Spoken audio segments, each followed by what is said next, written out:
Hello everyone, welcome to the channel online exam academy. जैसा कि आप सभी को पता है कि हम यहाँ पे स्टडी से रिलेटेड मटेरियल डालते रहते हैं। तो आज का हमारा टॉपिक है फर्टिलाइजेशन बायोलॉजी का। ठीक है, तो चलिए शुरू करते हैं। फर्टिलाइजेशन का मतलब जैसा कि आप सभी को पता ही है कि मेल से क्या आएगा स्पर्म और फीमेल से आएगा ओवम, दोनों मिलकर क्या बनेंगे जाइगोट बनाएंगे, जिसको हम कहेंगे फर्टिलाइजेशन। ड्यूरिंग कोइटस मतलब जब इंटरकोर्स होता है, sperm is released into vagina called as insemination. ये एक इंपॉर्टेंट टर्म है। इंसेमिनेशन क्या होता है कि जब एक स्पर्म वेजाइना के अंदर एंटर कर जाता है तो हम उसको क्या कहते हैं इंसेमिनेशन। और मैंने कि जैसे अभी आपको इससे पहले की वीडियो में फीमेल रिप्रोडक्टिव सिस्टम वीडियो में बता रहे थे कि कहां पर फर्टिलाइजेशन मेनली अकर होता है, एम्पुलरी स्थिनिक जंक्शन के अंदर।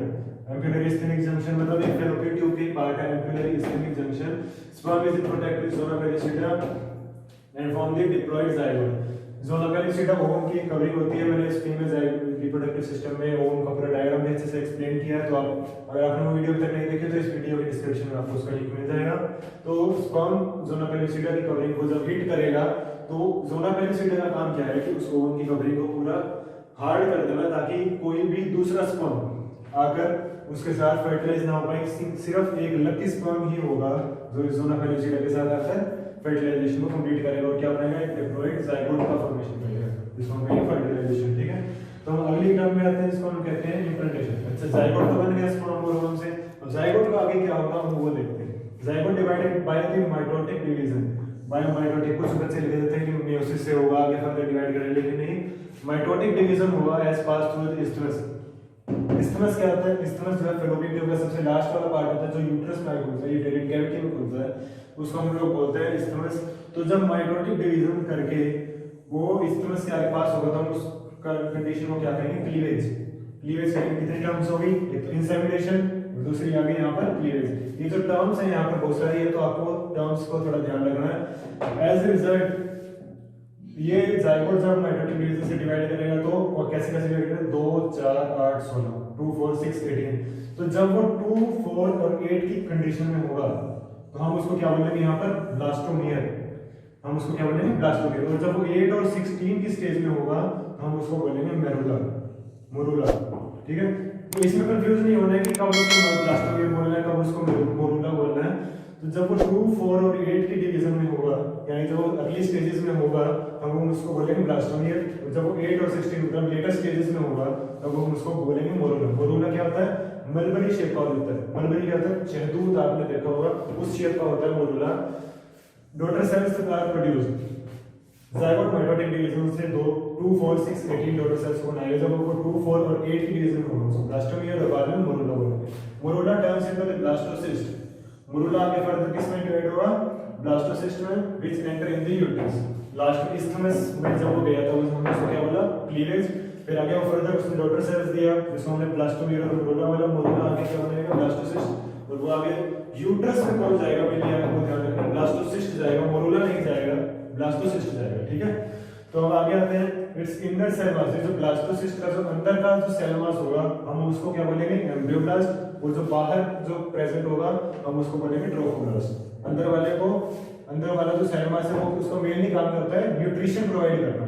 ठीक है, पूरे जाइगोट में न्यूट्रिशन प्रोवाइड करना एम्ब्रियोब्लास्ट जो इनर सेल मास है, और जो आउटर सेल मास है उसको बोलेंगे ट्रोफोब्लास्ट। ठीक है, और जो आउटर सेल मास है ऑब्वियसली वही जाके एंडोमेट्रियम के साथ कांटेक्ट में होगा। तो trophoblast that attach to the endometrium and अबेंडेड इन द कॉल्ड इम्प्लांटेशन। ठीक है, इंसेमिनेशन, क्लीवेज, इम्प्लांटेशन। ठीक है, तीसरी टर्म है ये, तीसरी टर्म है ये दूसरी और ये पहली। टोटल 3 टर्म्स हो गई हैं। मतलब इम्प्लांटेशन क्या हुआ, जब ट्रोफोब्लास्ट जो है एंडोमेट्रियम, ये यूट्रस की जो कवरिंग होती है सबसे अंदर वाली जो लेयर होती है एंडोमेट्रियम, उसके साथ कांटेक्ट में आएगा और क्या बनाएगा, क्या होगा वहां पर इम्प्लांटेशन होगा उसका। इम्प्लांटेशन कैसे होता है, मैं आपको थोड़ा सा नॉलेज के लिए बता देता हूं। ट्रोफोब्लास्ट के ऊपर प्रेजेंट होते हैं एल सिलेक्टिन्स। ठीक है, ट्रोफोब्लास्ट के ऊपर क्या प्रेजेंट होगा, एल सिलेक्टिन्स। और एंडोमेट्रियम जो यूट्रस की कवरिंग उसके में क्या प्रेजेंट होता है, उसमें प्रेजेंट होता है कार्बोहाइड्रेट रिसेप्टर। जब ये दोनों चीजें कांटेक्ट में आती हैं तब जाके फाइनली क्या होता है इम्प्लांटेशन। ये वैसे नॉलेज के लिए +2 लेवल में नहीं है। ठीक है, difference between inner cell and outer cell mass called as chorion. जो इनर सेल मास एम्ब्रियोब्लास्ट और आउटर सेल मास ट्रोफोब्लास्ट के जगह जो डिफरेंस है उसको हम लोग क्या बोलेंगे, कोरियन। ठीक है, and forms the chorionic villi. ये कोरियोन ही आगे जाकर क्या बनाएगा, कोरियोनिक विलाई। और ये कोरियोनिक विलाई का काम क्या है, जब ये कोरियोनिक विलाई और यूटेरियन टिश्यू यानी जो यूट्रस के अंदर के जो टिश्यू है वो कांटेक्ट में आएंगे तो वो किसका फॉर्मेशन करेंगे, प्लेसेंटा का।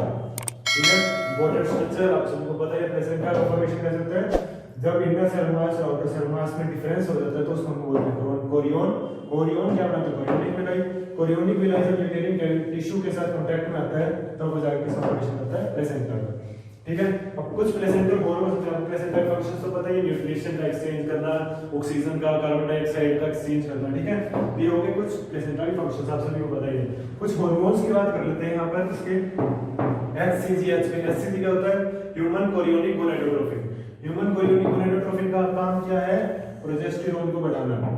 और इस प्रोजेस्टेरोन का काम क्या है, ब्लड वेसल्स को मेंटेन करके रखना फीटल लाइफ में और मैटरनल लाइफ में। मतलब मदर और बेबी के बीच में जो ब्लड वेसल्स का होगा जो कि मेनली प्लेसेंटा और अम्बिलिकल कॉर्ड से पास होती हैं, उनको मेंटेन करके कौन रखता है, प्रोजेस्टेरोन। ठीक है, दूसरा आता है HPL, ह्यूमन प्रोलैक्टिन लैक्टोजन।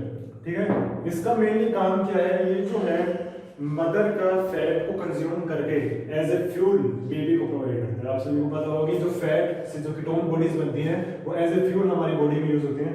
तो मदर से वो फैट को कंज्यूम करके और बेबी को प्रोवाइड कराएगा कौन, HPL। तो कितने हो गए, HCG, HPL और प्रोजेस्टेरोन। एस्ट्रोजन भी प्रेगनेंसी के अंदर हेल्पफुल होता है। ये मदर प्रेगनेंसी के टाइम पर जितना एस्ट्रोजन को प्रोड्यूस करती है, जितना रिलीज करती है, उतना वो अपनी पूरी लाइफ में नहीं करती जितना वो सिर्फ 9 मंथ्स की प्रेगनेंसी में करती है। ठीक है, ये हो गया एस्ट्रोजन। सभी हार्मोन्स हो गए। अम्बिलिकल कॉर्ड का कनेक्शन आपको पता है, प्लेसेंटा और एम्ब्रियो के बीच में होता है, प्लेसेंटा के थ्रू जाती है। इसका भी मेन फंक्शन जैसे प्लेसेंटा का न्यूट्रिशन, ऑक्सीजन, कार्बन डाइऑक्साइड का एक्सचेंज करना। अब यहाँ पे आपको कुछ सीरीज देख लेते हैं कि 9 मंथ्स में क्या क्या डेवलप होता है, कैसे कैसे डेवलप होता है। जो फर्स्ट मंथ आता है उसके अंदर सबसे पहले क्या होता है, एम्ब्रियो का हार्ट बनता है। एम्ब्रियो फीटस में आपको डिफरेंस आपको पता ही होगा। तो सबसे पहले एम्ब्रियो का हार्ट बनता है सबसे पहले फर्स्ट मंथ में। उसके बाद सेकंड मंथ आता है, लिम्स और डिजिट्स बनने लग जाते हैं, मतलब हाथ और दोनों पैर बनने लग जाते हैं सेकंड मंथ में। थर्ड मंथ में क्या होता है, मोस्टली ऑर्गन सिस्टम जितने भी रेस्पिरेटरी ऑर्गन सिस्टम या digestive organ system, respiratory organ system, nervous system, ये सब बनने लग जाता है थर्ड मंथ में। ठीक है, फिर आता है फिफ्थ मंथ, इसमें हेयर्स, सिर के बाल वगैरह, फीटल मूवमेंट होता है ना, बेबी किक होती है, तब फिफ्थ मंथ में फीटल मूवमेंट फील होने लगती है। उसके बाद 6 मंथ्स में आईलिड्स, आईलैशेस वगैरह, आंखों की पलकें वगैरह आने लग जाती हैं। तो बॉडी पे हाथ पैरों में जितने भी बाल्स हैं वो 6th मंथ में आने लग जाते हैं। ठीक है, उसके बाद आता है सबसे लास्ट में 9th मंथ में कंप्लीटली डेवलप हो जाते हैं बेबी। डेवलप होने के बाद वो डिलीवरी के लिए बिल्कुल रेडी होते हैं। ठीक है, इसके बाद कुछ और टर्म्स आती हैं कि जो इनर सेल मास है, जो आपको थोड़ा पहले बताना भूल गया, इनर सेल मास जो है यानी जिसको हम लोग क्या बोलते हैं, एम्ब्रियोब्लास्ट, उसके लेयर्स होती हैं जो कि ग्रेन्युलेशंस में काम होती है। ग्रेन्युलेशन मतलब जो स्किन की कवरिंग्स होती है ना, उनको बनाने में काम आती हैं।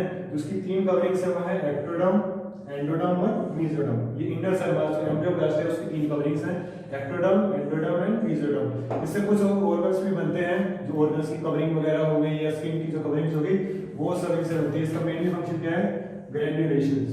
यहां पे लिख देता हूं, ग्रेन्युलेशंस। ठीक है, इसका मेन काम है ग्रेन्युलेशन। उसके बाद आता है parturition. During the human pregnancy 9 months is called the gestation period. जो 9 मंथ्स का जो पीरियड होता है हम लोग उसको बोलते हैं गेस्टेशन पीरियड। और जब जो एक्सपेलिंग होता है, मतलब उसको हम बेबी को हम बाहर निकालते हैं मदर की वूम्ब से, at the end of the gestation period हम लोग उसको क्या बोलते हैं, पार्चुरेशन। ठीक है, गेस्टेशन पीरियड के एंड में हम उसको क्या बोलते हैं, parturition. Fetal ejaculation reflexes trigger oxytocin. Mainly oxytocin आप लोगों को पता है, जो मसल कंट्रैक्शन का काम होता है, यूट्रस की मसल कंट्रैक्शन करेगा ऑक्सीटोसिन, जिससे कि फीटल इजैकुलेशन रिफ्लेक्स पैदा होगा। क्या होता है ना, लेबर पेन होता है तो उसको बोलते हैं फीटल इजैकुलेशन रिफ्लेक्स, जो किसकी वजह से होता है, ऑक्सीटोसिन की वजह से होता है। ठीक है, ऑक्सीटोसिन यूज हो गया पार्चुरेशन। ये भी एक टर्म आपको इंपॉर्टेंट है, याद रखनी है। उसके बाद लास्ट टर्म जो है इसकी वो है लैक्टेशन।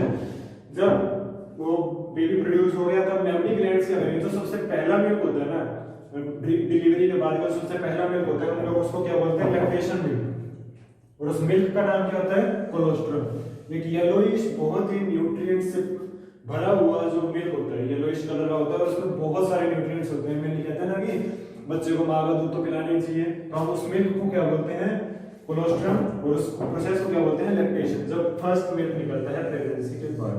ठीक है, मेनली इसमें जो इम्यूनोग्लोबुलिन मिलते हैं वो होता है IgA। IgA आपको ध्यान रखना, वो मेनली कोलोस्ट्रम में तो ये आपको पूरा फर्टिलाइजेशन टॉपिक हो गया। अगर आपको इसमें से कुछ समझ में ना आया हो तो आप प्लीज कमेंट सेक्शन में पूछ सकते हैं। मैंने यहाँ से लेकर वहां तक सब कुछ समझा दिया है आप लोगों को। अगर वीडियो अच्छा लगा तो लाइक करें, शेयर करें, सब्सक्राइब करें। धन्यवाद।